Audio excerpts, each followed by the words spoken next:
Queridos irmáns, lembrad unha cousa, hoxe non é o meu día.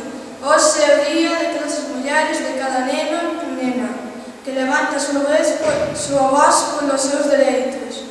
Hai centos de activistas de dereitos humanos, asistentes sociais que non só falan cos seus dereitos, que están loitando para acabar os seus obxectivos de paz, educación e igualdade.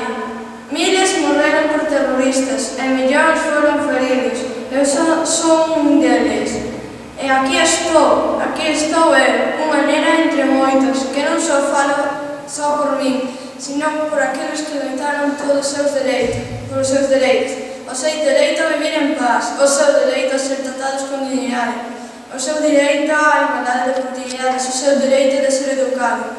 Queridos amigos, o 9 de outubro de 2012 o talibán disparoume na parte esquerda da miña cabeza. Dispararonlle as miñas amigas, e eles pensaban que as balas nos iban a silenciar, pero fallaron. E dese silencio levantáronse miles de voces. Os terroristas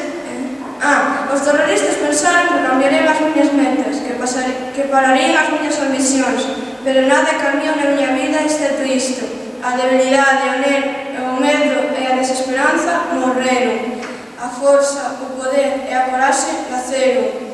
Son a mesma, as miñas ambicións son as mesmas, as miñas esperanzas son as mesmas, os meus sonhos son os mesmos. Estimados irmáns, non estou en contra de ninguén, estou aquí para falar do dereito á educación de cada nena e de cada nena. Un neno, un profesor, un libro, un lápiz, pode cambiar o mundo.